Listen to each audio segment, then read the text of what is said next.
Bonjour, Dongo, le conseiller, l'agripreneur et le promoteur agricole.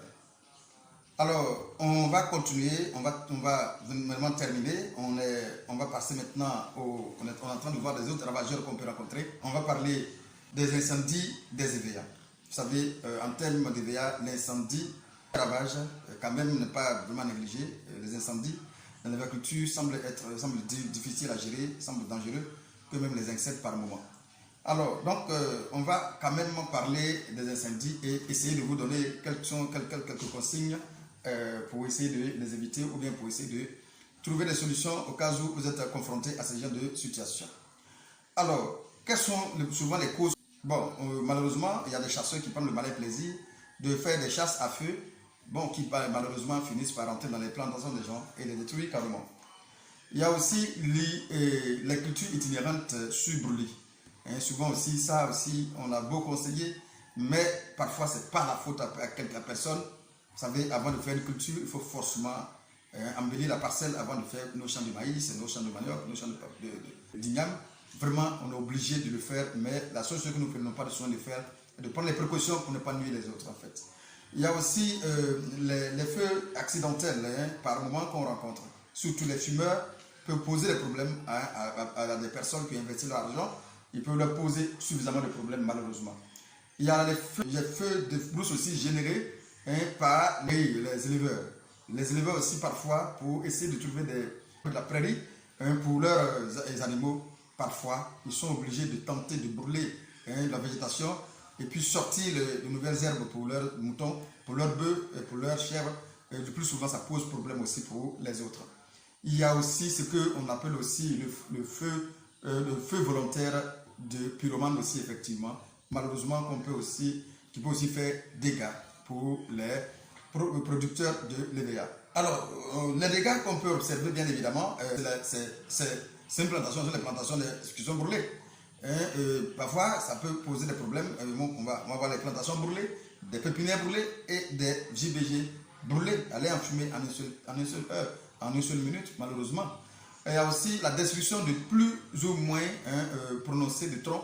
Et effectivement, souvent il y a la destruction des troncs très avancés, des troncs malheureusement, ou même des feuilles pouvant conduire carrément la plante à la mort. La plante carrément va mourir.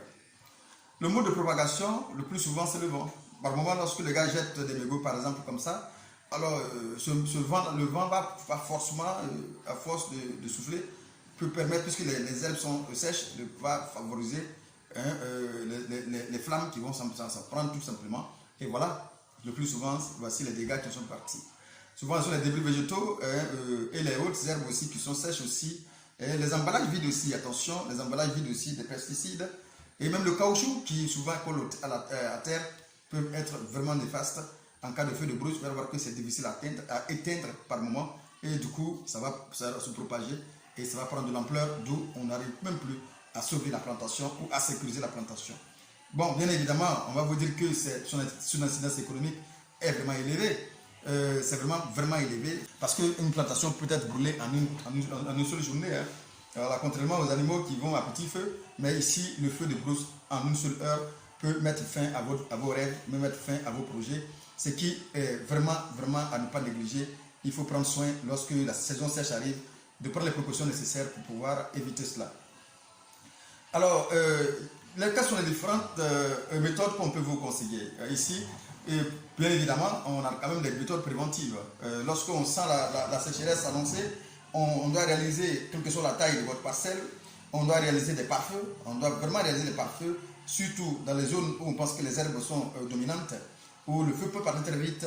Mais le pare-feu doit être au moins de largeur de 5 mètres de largeur, c'est très important, autour de votre plantation. Il y a aussi la mise en place des dispositifs effectivement de surveillance et d'intervention en saison sèche. Et il faut comprendre que lorsque vous êtes dans la saison sèche, vous devrez avoir une équipe qui va prendre soin de veiller sur votre plantation pendant ce temps, de sorte que s'il y a un feu qui sort de quelque part, et bien évidemment, ils vont prendre soin de trouver des solutions très rapidement ou l'appel de secours pour éviter que le feu puisse atteindre votre plantation. Alors, la lutte curative qu'on peut vous préconiser lorsque vous êtes déjà victime de feu de brousse, c'est quand même l'application d'une solution de chaux et d'insecticides fongiques effectivement dans votre plantation, sur les branches, pardon, sur le tronc de votre plantation, de votre culture. Il y a aussi pour les jeunes plants, on peut faire ce qu'on appelle le recépage et laisser la possibilité à la jeune plante de se relever tranquillement, de repousser et de donner de nouvelles tiges tout simplement, ou bien de nouveaux troncs pour effectivement favoriser la saignée de demain. Comme vous le savez, on fait l'éveillage pour le tronc. Et quand le tronc est endommagé, il est difficile de trouver des résultats. Alors si la plante aussi est déjà endommagée, elle est déjà brûlée, il faut prendre soin de gratter l'écorce nécrosée. Vous voyez, quand c'est gratté, là, il y a des nécroses au niveau de l'écorce, il faut prendre soin de les plutôt gratter calmement, surtout les plantes âgées. Le plus souvent, c'est sur les plantes âgées on voit tous ces nécroses-là. Toutes ces nécroses-là, il faut prendre soin de les gratter et ensuite faire l'application de la solution d'insecticide et de fongicide que vous avez préalablement préparé. Le matériel nécessaire ici, on va même besoin de matériel de lourd, on va pas besoin de bulldozer, de niveleuse tout simplement, de pulvérisateur. Et on va aussi avoir besoin ici de pulvérisateur à disque bien sûr. On va aussi avoir besoin de citernes et de fûts de 200 litres par moment qu'on va mettre par endroit dans notre plantation, surtout aux abords de notre plantation bien sûr.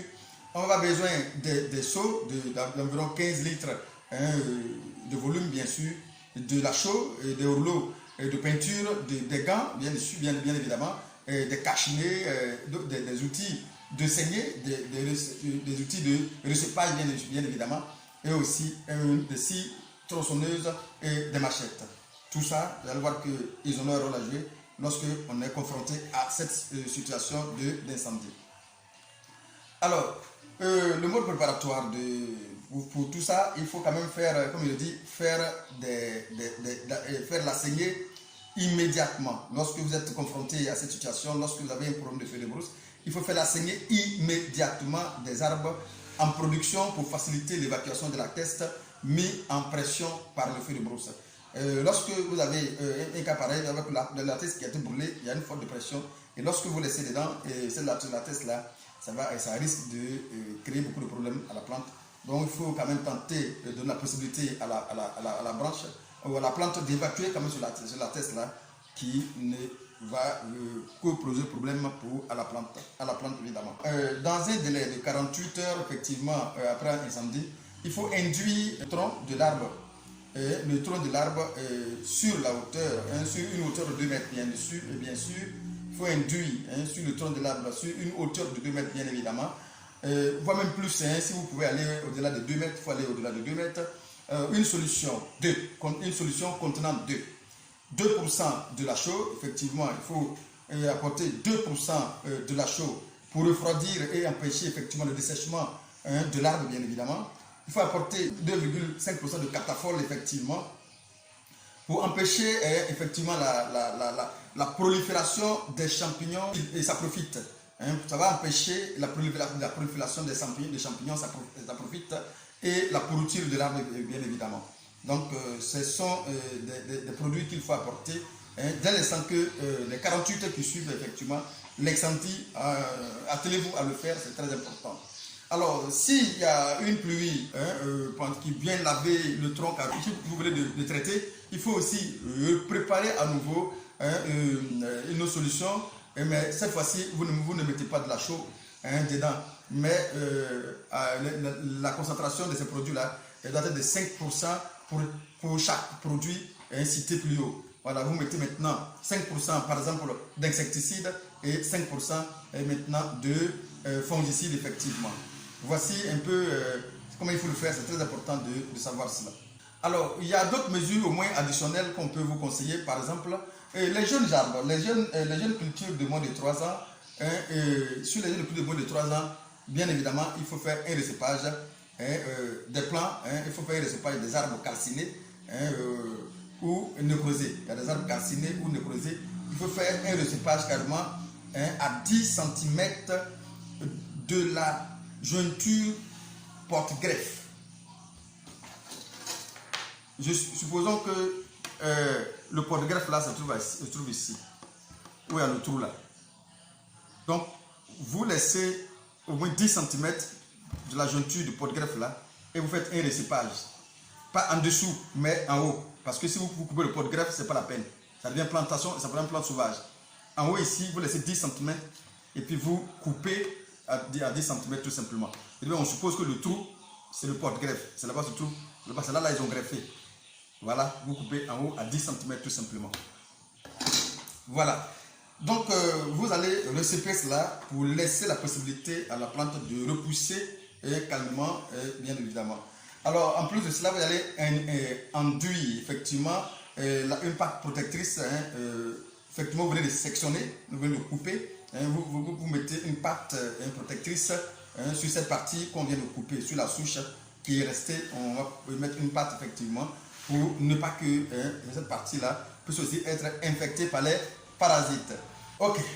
Alors, si vous êtes en face d'une plantation de plus de 3 ans, et si les nécroses ne sont pas étendues, ne sont pas trop élevées sur l'arbre, effectivement, quand on sent que c'est une plantation de 3 ans, certes, légèrement 3 ans, ce n'est pas la peine de receper. Vous pouvez tout simplement, si les nécroses ne sont pas vraiment étendues, vous pouvez tout simplement gratter les tissus morts, bien évidemment, et désinfecter à l'aide de fongicides, à l'aide d'insecticides, et puis impliquer, ajouter une pâte cicatrisante pour faciliter la régénération de votre écorce et de votre plantation en général.